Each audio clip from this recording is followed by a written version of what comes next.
ദേവനന്ദ, ഈ നമ്മള് പലപ്പോഴും നമ്മുടെ അറിവ് ബിൽഡ് ആവുന്നത് കുറച്ച് കൂട്ടുകാരിൽ നിന്ന്, കുറച്ച് പുസ്തകം വായിച്ചിട്ട്, കുറച്ച് അധ്യാപകരിൽ നിന്ന്, കുറച്ച് എക്സ്പീരിയൻസ് അങ്ങനെയൊക്കെയാണ്.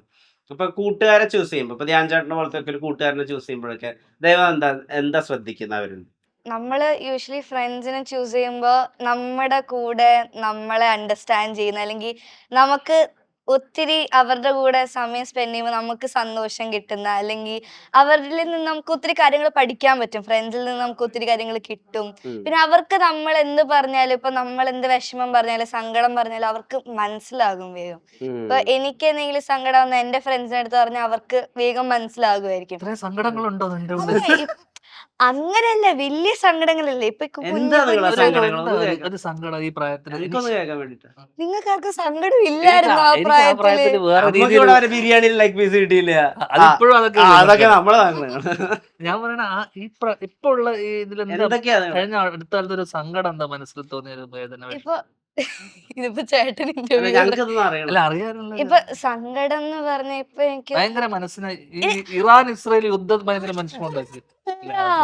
നമുക്ക് എന്ത് നമുക്ക് പറയണം, ഒരാളോട് ഷെയർ ചെയ്യണം എന്ന് തോന്നിയാലും അങ്ങനെ നമുക്ക് ഷെയർ ചെയ്യാൻ പറ്റുന്ന ഒരു പേഴ്സണാലിറ്റിയാണ് നമ്മുടെ ഫ്രണ്ട്. അപ്പൊ ഇപ്പൊ ധ്യാൻ ചേട്ടന്റെ കൂടെ വർക്ക് ചെയ്യുമ്പോ എനിക്ക് ആദ്യം ഭയങ്കര അതിശയായിരുന്നു. കാരണം ചേട്ടനെ ഞാൻ മൂവീസിൽ കണ്ടിട്ടുണ്ട്, ഞാൻ ചേട്ടന്റെ ആക്ടിങ് ഒത്തിരി അഡ്മയർ ചെയ്തിട്ടുള്ള ഒരാളാണ്. അപ്പൊ ചേട്ടനെ നേരിട്ട് കണ്ട് അഭിനയിക്കുമ്പോ അതങ്ങോട്ട് മനസ്സിലാവുന്നില്ല. ചേട്ടൻ മൂവീസ് കണ്ടിട്ടുണ്ട്, എന്നിട്ട് ചേട്ടൻ ആക്ടിങ് വർഷങ്ങൾക്ക് ശേഷം വർഷങ്ങൾക്ക് ശേഷം ഞാൻ അല്ല, അതില് അമേസിങ് ആക്ടിങ് ആയിരുന്നു ചേട്ടന്റെ. ഞാനും എന്റെ ഫാമിലിയും പോയി കണ്ട മൂവിയാണ്. ചേട്ടന്റെ ഇന്റർവ്യൂസ് ആണെങ്കിലും കാണാറുണ്ട്. അപ്പൊ പിന്നെ ചേട്ടന്റെ വീട് ട്രിവാൻഡ്രം, എന്റെ അമ്മയുടെ വീടും ട്രിവാൻഡ്രം ആണ്. അപ്പൊ അങ്ങനെ അല്ല, അപ്പൊ അങ്ങനെ ഇപ്പൊ ആന്റിയൊക്കെ പറയാന്ന് ധ്യാൻ ചേട്ടൻ ഇവിടെ താമസിക്കുന്നൊക്കെ പറയുമ്പോ അങ്ങനെ അറിയാം. അച്ഛനിങ്ങനെ പോകുമ്പോ കാണിക്കും, ഇതാണ് ധ്യാൻ ചേട്ടൻ നടന്ന ഇതാണ് ധ്യാൻ ചേട്ടന്റെ കാൽപ്പാടുകൾ, ഇതാണ് ധ്യാൻ ചേട്ടൻ ചായ കുടിച്ച ഹോട്ടൽ, അങ്ങനെയല്ലേ? പണ്ട് പറയില്ല, ഇതാണ് പ്രേം നസീർ കിടന്നു നോക്കിയാൽ മതി. പറയൂ മോളെ. അല്ല പറയൂ ദേവനന്ദ. അപ്പൊ അങ്ങനെ ധ്യാൻ ചേട്ടനെ കണ്ടപ്പോ ഒത്തിരി സന്തോഷം. പിന്നെ ചേട്ടനോട് വർക്ക് ചെയ്യാൻ പറ്റി. അത് ഞങ്ങളുടെ ചോദ്യത്തിന് ട്വിസ്റ്റ് ചെയ്ത് എന്നെ പൊക്കി പറയലായിട്ടോ. അല്ല, എന്റെ അടുത്ത് ചോദിച്ചത് ധ്യാൻ ചേട്ടനെ ഒരു കൂട്ടുകാരനായിട്ട് കാണുന്നില്ല, അതായിരുന്നല്ലേ ക്ലാരിറ്റിയുടെ കാര്യത്തിൽ ഞങ്ങൾ ആക്ച്വലി ചോദിച്ച ചോദ്യം സുഹൃത്തുക്കളെ ചൂസ് ചെയ്യുന്നു, ധ്യാൻ ചേട്ടനെയും ഫ്രണ്ട് ആയിട്ട് എങ്ങനെയാണ് ഇതാകുന്നതാണ് ചോദിച്ചത്. ഇപ്പൊ ധ്യാൻ ചേട്ടനായിട്ട് കണ്ടപ്പോ ഇപ്പൊ സെറ്റില് എനിക്ക് കൊറേ സീൻസ് ചേട്ടൻ്റെ കൂടെ ഉണ്ടായിരുന്നു. എന്നാലും ചേട്ടൻ കുറച്ച് ദിവസേ നമ്മള് ഒന്നിച്ച് ഒരു കൊറേ ഉണ്ടല്ലോ പടം, കുറച്ച് ഡേറ്റ് കൊടുത്തിരിക്കുന്നത്. ചേട്ടൻ ഭയങ്കര തിരക്കുള്ള ഒരാളാണ്. ഒരു കളിയാക്കിയാണല്ലോ അല്ലേ? കളിയാക്കിയല്ല, അങ്ങനെ തോന്നുന്നുണ്ട്. അതായത് ഉച്ചക്ക് മുമ്പ് നയൻതാരയുടെ കൂടെ, ഉച്ചക്ക് ശേഷം ദേവനന്ദയുടെ കൂടെ, അങ്ങനെയൊക്കെ അല്ല, ഞാൻ ഉദ്ദേശിച്ചത് എക്സാമ്പിൾ തെറ്റിയതാ. ജനറൽ ആയിട്ട് ചേട്ടൻ നമ്മുടെ മൂവിയുടെ ഭാഗമായിട്ട് ഞാൻ ഇപ്പൊ പാപ്പ അല്ലെങ്കിൽ ആതിര ചേച്ചിയുടെ കൂടെ അല്ലെങ്കിൽ ബാക്കിയുള്ളവരുടെ കൂടെ അത്രയും ദിവസങ്ങള് ധ്യാൻ ചേട്ടന്റെ കൂടെ ഇല്ലായിരുന്നു. എന്നാലും ഉണ്ടായിരുന്ന ദിവസങ്ങളെല്ലാം നല്ല ഇതായിരുന്നു, നല്ല എക്സ്പീരിയൻസ് ആയിരുന്നു.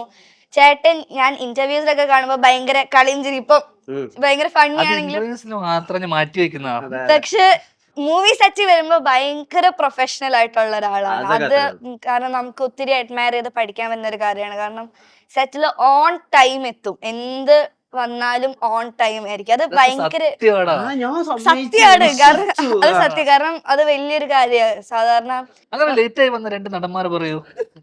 അങ്ങനെ എന്തോ ഒരു ബാഡ് എക്സ്പീരിയൻസ് ഇപ്പോഴും മറ്റേ ഇവരുടെ ലോകത്തെ സങ്കടങ്ങൾ പക്ഷെ എനിക്ക് അതിന് മുന്നേ നിന്നെ ആരോ ഏതോ ഒരു നടൻ വെയിറ്റ് ചെയ്യിപ്പിച്ചു.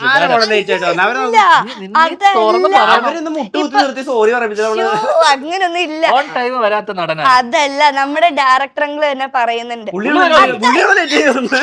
അതല്ല, ഡയറക്ടർ അങ്കിൾ തന്നെ പറഞ്ഞു, ഇപ്പൊ ചെലപ്പം ക്യാമറ സെറ്റ് ചെയ്യാൻ ഫ്രെയിം ചൂസ് ചെയ്ത് എല്ലാം വരുമ്പോ കുറച്ച് സമയം എടുക്കും. അപ്പൊ ചിലപ്പോ നമുക്ക് അറിയായിരിക്കും. അതിനൊക്കെ മുന്നേ വരും വന്നു കളയും. കാരണം നമുക്ക് അറിയായിരിക്കും, യൂണിറ്റ് വണ്ടിയിൽ തന്നെ വരും. നമുക്ക് അറിയായിരിക്കും ഇതിപ്പോ ക്യാമറ സെറ്റ് ചെയ്ത് വരാൻ സമയം എടുക്കും, എല്ലാം സെറ്റായി വരാൻ നേരം എടുക്കും. പക്ഷെ എന്നാലും ചേട്ടന് ഇതൊക്കെ അറിഞ്ഞിട്ടും നമ്മുടെ അടുത്ത് പറയുന്ന ആ ഒരു കൃത്യം സമയത്തിന് എത്തുന്ന ഒരു വലിയ കാര്യം. കാരണം അതാകുമ്പോ ക്രൂവിനും ഒരു വലിയ ഹെൽപ്പാണ്. കാരണം നമ്മൾ എത്തിയിട്ടുണ്ടെന്ന് അവർക്കൊരു ആശ്വാസം. കാരണം ഇപ്പോൾ പ്രൊഡക്ഷൻ കൺട്രോൾ അങ്കിൾമാരാണെങ്കിൽ ഇവരെല്ലാരും ഓടി നടക്കുകയാണ്, അവരെത്തിയോ ഇവരെത്തിയോ, അവിടെ റെഡിയാണോ ഇവിടെ റെഡിയാണോ.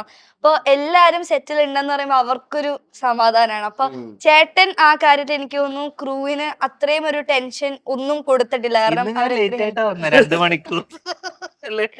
പക്ഷെ ഇന്ന് പ്രസ് മീറ്റ് ഇന്റർവ്യൂ ഷൂട്ടിന് ഞാൻ ഇതുവരെ ലേറ്റ് ആയിട്ട് വന്ന് കണ്ടിട്ടില്ല. കാരണം ഭയങ്കര പ്രൊഫഷണൽ ആയിട്ട് ഓൺ ടൈം ആയിട്ട് വരുന്നത്. അത് ഭയങ്കര നമുക്ക് അഡ്മയർ ചെയ്യാൻ പറ്റും.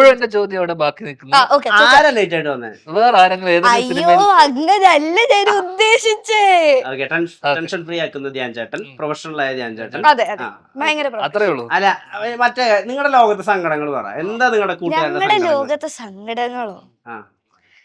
ഇപ്പൊ എനിക്ക് കൂട്ടുകാരെ ഷെയർ ചെയ്യുന്ന ഇപ്പൊ എന്റെ കാര്യം പറഞ്ഞാ എനിക്ക് സങ്കടം, അല്ലെങ്കിൽ നിങ്ങൾക്ക് റിലേറ്റ് ചെയ്യാൻ പറ്റുന്ന, എനിക്ക് തോന്നുന്നു ചേട്ടനൊക്കെ റിലേറ്റ് ചെയ്യാൻ പറ്റുന്ന ഒരു സങ്കടം എന്ന് പറഞ്ഞാൽ ഐ തിങ്ക് സൈബർ അറ്റാക്ക് ആണ് സങ്കടം എന്ന് പറയാൻ.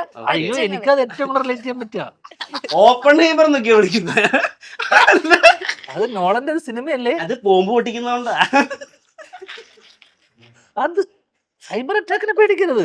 ഇല്ല, എനിക്ക് പേടി. ആദ്യം അത് കിട്ടുമ്പോ നമ്മൾ വിചാരിക്കുന്നത് നമ്മൾ പറയുന്നതിന് എല്ലാത്തിനും ഒരു തിരിച്ചടി. പക്ഷെ പിന്നെ നമുക്ക് മനസ്സിലാവും നമ്മൾ പറയുന്ന ഒരു സപ്പോർട്ട് ചെയ്യുന്നവരുണ്ടാവും, അത് സപ്പോർട്ട് ചെയ്യാത്തവരുണ്ടാവും. അത് അങ്ങനെ പോലും ഓരോരുത്തരും ഓരോ കാര്യങ്ങൾ പറയും, അവർക്ക് ഇഷ്ടമുള്ള പോലെ അവര് പറയായിരിക്കും. നമുക്ക് എല്ലാവർക്കും ഇവിടെ പറയാനുള്ള സ്വാതന്ത്ര്യം ഉണ്ട്. അപ്പൊ അവര് പറയുന്നത് നമ്മൾ അക്സെപ്റ്റ് ചെയ്യുക, നമ്മൾ മുന്നോട്ട് പോവുക, നമ്മൾ മൂവി ചെയ്യുക, അത്രയും നമുക്ക് ചെയ്യാൻ പറ്റുന്നു. സൈബർ അറ്റാക്ക് വേദനിപ്പിച്ചോ? എന്നെ വേദനിപ്പിച്ചെന്ന് ചോദിച്ചാ ആദ്യം കിട്ടുമ്പോ ഞാൻ വിചാരിച്ചത് എന്താ എല്ലാരും ഇങ്ങനെ അറ്റാക്ക് ചെയ്യുന്ന, എന്ത് പറഞ്ഞാലും അറ്റാക്ക് ചെയ്യും. പിന്നെ കുറച്ച് കഴിഞ്ഞപ്പോ മനസ്സിലായി നമ്മള് ശരിയായി എന്നല്ല ഞാൻ ഉദ്ദേശിച്ചത്. നമ്മൾ എന്ത് പറഞ്ഞാലും ഒരു നെഗറ്റീവ് സൈഡും ഉണ്ടാവും, ഒരു പോസിറ്റീവ് സൈഡും ഉണ്ടാവും. അപ്പൊ നമ്മൾ ആ ഒരു പോസിറ്റീവ് സൈഡ് ഫോക്കസ് ചെയ്യാം. 18-19 റേഞ്ചിലുള്ള ചേട്ടന്മാര് ചേച്ചിമാരാണ് എന്നെ ഫുൾ അറ്റാക്ക് ചെയ്യാറുള്ളത്. പക്ഷെ ഞാൻ വിചാരിക്കുന്ന ചിലപ്പോ അവർക്ക് തോന്നുന്നുണ്ടാകും ഞാൻ പറയുന്നത് ശരിയായിരിക്കില്ല, ചിലപ്പോ അവർക്ക് റിലേറ്റ് ചെയ്യണമെന്നില്ല ഞാൻ പറയുന്ന കാര്യങ്ങൾ. അപ്പൊ ചിലപ്പോ ഒരു കൂട്ടം ആൾക്കാരുണ്ടാവും റിലേറ്റ് ചെയ്യുന്നത്. അപ്പൊ എനിക്ക് പറയേണ്ടത് ഞാൻ പറഞ്ഞു, അവർക്ക് പറയേണ്ടത് അവര് പറഞ്ഞു. നമ്മൾ അങ്ങോട്ടും ഇങ്ങോട്ടും റെസ്പെക്ട് ചെയ്യുക, അത്രേ ഉള്ളൂ. അപ്പൊ എന്തിനാ വിഷമിക്കേണ്ട കാര്യമില്ലല്ലോ. അതല്ലേ ഞാൻ പറഞ്ഞേ, ആദ്യം ഇത്തിരി കിട്ടിയപ്പോ ആദ്യം വിഷമം ഉണ്ടായിരുന്നു, പിന്നെ അത് മനസ്സിലായത് എല്ലാത്തിന്റെയും ഭാഗമായിട്ട്. ഇങ്ങനെ ഒരു ചെറിയ പ്രായത്തിൽ ആൾക്കാരെ ഇങ്ങനെ ടാർഗറ്റ് ചെയ്തപ്പോ ഭയങ്കര ഉള്ളിന്റെ ഉള്ളിൽ ഒരു വിഷമം വന്നു കാണും അല്ലേ? അത് ആദ്യം ഞാൻ വിചാരിച്ചത് എന്താ ഇങ്ങനെ ടാർഗറ്റിങ്. പക്ഷെ കുറച്ച് കഴിയുമ്പോൾ നമുക്ക് മനസ്സിലാവും അത് എല്ലാത്തിന്റെയും ഭാഗമായിട്ട്. ഞാൻ ഇത് ഇത്തരം അറ്റാക്കുകൾ ഉണ്ടായിട്ടുണ്ട്, പക്ഷെ ചെറുപ്പത്തിലല്ലെന്ന് മാത്രം, വളർന്നു വന്നപ്പോ. ചെറുപ്പത്തിൽ എനിക്ക് ഉണ്ടായിട്ടുള്ള പ്രശ്നമാണ് അറിയാം. എന്തൊക്കെയായിരുന്നു എനിക്ക് LKG പഠിക്കുന്ന സമയത്ത് എന്നോട് ആൾക്കാരൊന്ന് ചോദിക്കും, അച്ഛനെ പോലെ എഴുതൂലേ? LKG ABCD അറിയില്ല എനിക്ക് എഴുതാൻ. അച്ഛനാരാന്ന് കണ്ടാ തിരിച്ചറിയുന്നില്ല. അപ്പോഴാണ് അച്ഛനെ പോലെ എഴുതൂലേ, അച്ഛനെ ടിവിയിലേ കണ്ടിട്ടുള്ളൂ. 1ാം ക്ലാസ് എത്തുന്ന സമയത്ത് എന്താണ് സിനിമയാണോ മുന്നോട്ട് നിന്ന് അപ്പൊ അതൊക്കെ കൈൻഡ് ഓഫ് നമ്മൾ അറ്റാക്കാണ്. നമ്മളെ ഇതിന്റെ കഴിവില്ല എന്ന് നമ്മൾ ആദ്യമേ വരുത്തി തീർക്കുക. അത് ഇപ്പോഴും അങ്ങനെ തന്നെ. അതൊക്കെ നിനക്കല്ലേ അറിയുള്ളൂ. നിനക്കും ഇതിന്റെ പിന്നിൽ നിൽക്കുന്ന കുറച്ച് സുമേഷ്. അപ്പൊ ഈ അറ്റാക്ക്, പക്ഷെ പിന്നീടുള്ള എന്റെ സിനിമയോടുള്ള അറ്റാക്കിനെ ഞാൻ റെസ്പെക്ട് ചെയ്യുന്നു, ദേവനന്ദ പറഞ്ഞ പോലെ. കാരണം അതിൽ കഴമ്പുണ്ട്. ചിലരൊക്കെ അവര് പറയുന്ന നല്ല സമ്മതിച്ചു കൊടുക്കണം.